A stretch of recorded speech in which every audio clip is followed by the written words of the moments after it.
Good morning, everybody. My name is Joshua Lozano, and I go to Sonoma State University, and I am a computer science major. My project this summer was VOC composition and OH reactivity observed over Long Beach, California. So, what are volatile organic compounds? Well, as you can see, this is the same graphic that Michaela showed. And VOCs are released from these sources, shown down here, the trees, factories, cars, and fires. But they're also released from your beauty products, your cleaning products, pretty much anything that you use during the day, or at night they will release these VOCs. So once they are in the atmosphere, they react with OH. There are hundreds, if not thousands, of these VOCs, and each one of them has that unique lifetime in the atmosphere. So the rate at which they go into this cycle is different for each of them, but once they enter this cycle and they're exposed to NOx and sunlight, they can create ozone. They also can go down and create oxygenated VOCs and create these secondary aerosols. So why do we care about ozone? It causes various health effects, such as increased risk of respiratory infections, reproductive issues, and cancer risk, and that list can go on. So the platform that I used, or I didn't use, but this data that I used was collected on, is the DC-8. It was unfortunately retired in 2024, so I didn't have the opportunity to fly on this plane. But I have a couple pictures of it, and this is an example of an inlet. This is how we get the air from the outside of the aircraft into the instruments. And this is just where Don and Katie were sitting on the last flight of the and so for my methods, this is the WAS instrument. It was explained a little bit in the last presentation, so I'm just going to go over it briefly. That air from the outside is brought in from an inlet on the outside and brought into the instrument. Once we're ready to take a sample, we open up the pressure valve and a canister. Air flows into the canister. Once it's full, we close it and we close that pressure valve, and we repeat this process for every sample we want to take. And that's just a picture of the WAS snake that goes in the instrument. So my area of interest. So my project started off with comparing summer and winter in the Long Beach area. The summer is the red points you see, and the winter is the blue points you see. So I wanted to make sure I was within the boundary layer. The boundary layer is this layer in the sky, or in the atmosphere, that traps these VOCs and other gases and creates really high concentrations. Above the boundary layer is the free troposphere, which is very clean air, and below the boundary layer is the air that we care about the most, because that's the air that affects us. So to make sure I was within this boundary layer, I focused on the missed approaches in the Long Beach airport. I used about 22 data points for this study. So why do we care about Long Beach? Well, as mentioned before, the U.S. air quality standard for ozone is about 70 parts per billion. So every one of these red points that you see here over in Glendale and throughout this flight map of this summer 2022 flight that I used is over that standard. And based off of a high split model that was run, we can see that VOCs that are emitted from Long Beach could possibly be blown towards Glendale and Pasadena area, causing this increase in ozone. So this is my summer versus winter composition comparison. About 50 VOCs were studied, and the top 10 in concentration were chosen for each season. As you can see here, the overall VOC concentrations in the winter are a lot higher. And this is because of a few reasons. We can see, in the winter, there's less sunlight, there's less water vapor, and there's lower temperature, which causes less of that OH to form, which therefore causes these more VOCs and slower reactions during that cycle. And then we also have a lower boundary layer, which traps these VOCs in a smaller area, which can cause higher concentrations. So this caused me, because of these reasons, this caused me to kind of shift my narrative, and I wanted to compare a more similar data set. So this led me to the summer of 2014 flight, where this flight has pretty much the same criteria as the summer of 2022. So this graph here on the right, we have the summer of 2014 in blue and the summer of 2022 in gray. And as we can see, there is a drop-off trend from 2014 to summer of 2022 in these concentrations of the top 10 VOCs that were observed. So the question is, why is this?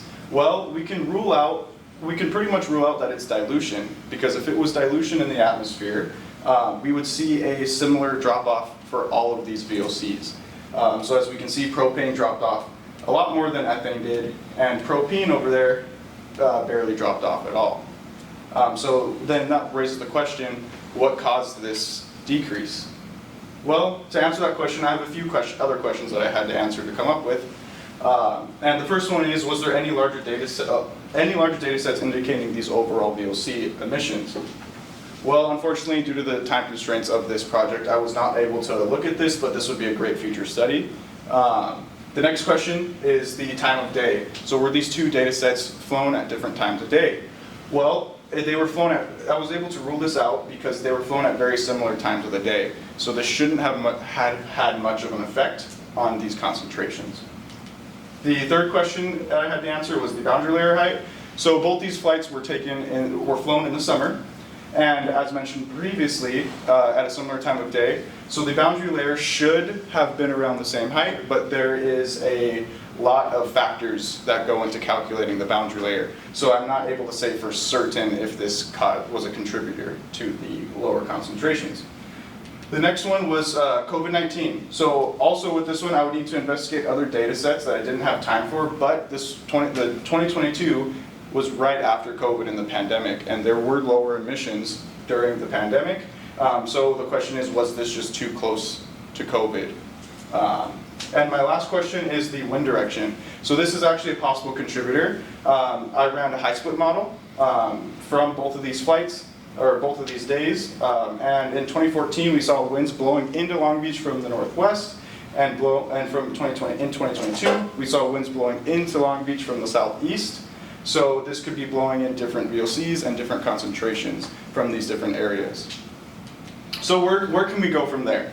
Well, we can take these concentrations and we can calculate the OH reactivity. So how we do this is we take the average mixing ratios or concentrations of these VOCs. As we can see here, I'd like to point out it's listed from least to greatest. So isoprene is pretty much at the bottom and propane is at the top. And this is for 2014 to start. And we can multiply it by that rate constant I talked about earlier. So the rate constant is observed in a laboratory, and it is and we can use it to approximate the lifetime and reactive time of these VOCs in the atmosphere. So as we can see, isoprene has a low concentration, has a very high, the higher the number, the higher the reaction rate, the faster it reacts. It has a very high reaction rate, and that results in a very high OH reactivity. And so what is OH reactivity? OH reactivity is how much of that VOC actually enters the cycle to possibly create ozone or those secondary aerosols. So in 2014, we're observing that there is a various amount of VOCs that are actually contributing a significant amount to ozone reactivity, or ozone or secondary organic aerosol formation. So the same thing was done in 2022, and I'd also like to point out isoprene again is very low, and the rate constant does not change. So the rate constant, as the name is stated, is constant. So this is the same rate constant as 2014, and as we can see, there is an overall drop-off in this OH reactivity, except for a few of these VOCs. Isoprene is an outlier, along with propene and ethene. So we'll talk about that in a second. So when we compare the trend of these average mixing ratios, of the average mixing ratios and the OH reactivity in summer of 2014 and summer of 2022, we see on the left-hand, we see on the left-hand side here the drop-off from summer of 2014 to summer of 2022 of the concentration. It's a pretty significant drop-off. We see on the right-hand side here the trend of OH reactivity from 2014 to 2022, and we also see a drop-off, but not quite as much. So as I mentioned before, this rate constant that we are multiplying to find this OH reactivity is a constant number. So the only factor that can change this drop-off is actually the concentrations of VOCs themselves. So the question is, what is causing this to be a less of a decrease than this is? Well, it turns out that isoprene is a huge contributor, if not one of the only contributors to this. We're seeing a downward trend in all of these VOCs except for isoprene. So, as Michaela just mentioned, isoprene is released by vegetation. What can cause this increase in isoprene is increased temperature, which can cause this vegetation to increase their isoprene emissions. Was there just more vegetation in 2022, and was there more overall stress on this vegetation that just increased this isoprene? And in 2022, isoprene accounted for about 30% of the reactivity by itself. So this brings me to my conclusions. We're seeing an overall decrease in average VOC concentrations observed in the summers of 2014 to summers of 2022. We went over a couple of possible causes. We'll go over them again really quick. Possible causes are wind direction, COVID-19, temperature. Unfortunately, I was not able, the data set I was using did not have temperature, but this could play a big role. And were there regulation changes, and this list could go on. And it's important to note that isoprene accounted for about 30% of the OH reactivity in the summer of 2022, but it only accounted for about 11% of the reactivity in 2014. So this shows us indications that those more reactive VOCs, like isoprene and ethene, for example, are dominating in OH reactivity in these recent years. So this brings me to my future work. Well, I'd like to study every year from the summer of 2014 to the summer of 2022 to see if that trend that increased trend in isoprene and other highly reactive VOCs in this study is true. And I'd also like to extend the study area to include most of the LA Basin and other mist approach regions. So I'd like to thank Dr. Donald Blake and Katie Peridero for helping me through this entire project, and everybody else listed on this list.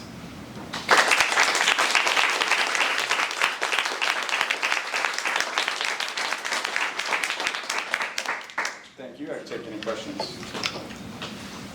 Don. So, I just a comment. So last night at dinner, Barry told me that we'll fly the B200 next year and the P3, but that this time we'll have cans on the P3, and so it will be a good test because we have 144 cans on the P3, so we can do this Long Beach again, and actually then you can compare those data because you know, we're past COVID now, so it may be the concentrations go up. So that'd be interesting.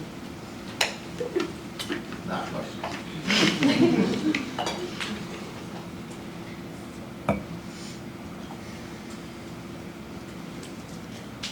Any questions for Josh? Hey Josh, that was such a great talk. In your gap, California went through one of the largest droughts in our history.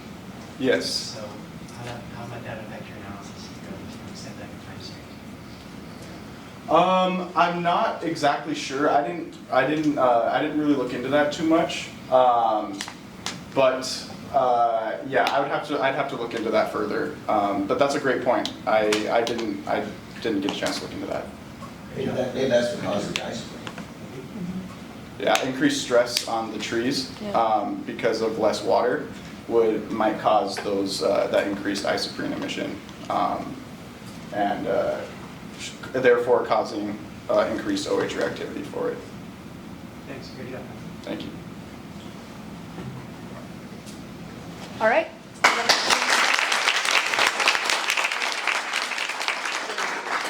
There's a question? There's a question in the chat. Oh, okay. Oh, there's a question in the chat. It just came in. It's from Gauchan. He says it is a trick question. So we'll see if you can answer this. Do you think mixing has the same effect on direct VOC species? Mixing. Different, not direct, because they have different lifetimes. Sorry. I didn't hear what you said. Gal, can you say that again? Oh, I think that he mentioned that the mixing in his talk, wasn't talking about mixing is the emission mixing with the background air. So my question, I know it's a trick question, it's like a pop quiz question. So does the mixing have the same impact on different hydrocarbon species? No, it does not. Thank you. Good job, Josh. Thank you. You tried, Gavin. In terms of wind direction in 2014 and 2022, Uh-huh. like it was coming from two separate areas. Uh-huh. I might have already said it, but like, how could that see the different emissions or the different levels of VOCs that we see? Yeah, so each area in California releases different amounts or even different VOCs depending on the environment around it. So these winds, depending on what VOCs that area is emitting, can blow different ones into the Long Beach area. So yeah, I hope that answered your question. So basically what I'm trying to say is that the mixing is gradient driven, right? The background and concentration for the different species are different, so the relative gradient is different. That's you should look at it in a different way. Yeah, you answered the question correctly. Thank you. Yes, thank you. Yeah. I was wondering if you could possibly go back to the slide that showed like the OH reactivity as well as the concentrations in troposphere. Which one? Possibly, yeah. I was wondering, is there like a correlation between like the concentration and, because I feel like I was seeing like with the lower concentrations that would have a higher reactivity. Is that like correlated, or is that kind of just like? Yeah, so it definitely can be correlated because, like as mentioned in Henry's question before, we can be undersampling these VOCs because they're reacting so quickly in the atmosphere. I can't say for certain if there's a direct correlation. I didn't really look into that, but there can definitely be a correlation between these high reaction rates and what we're actually seeing in our samples. Anyone else? Gao just says mixing is gradient driven, the background levels are different. Yes, thank you. Thank you. All right, one more time to Josh.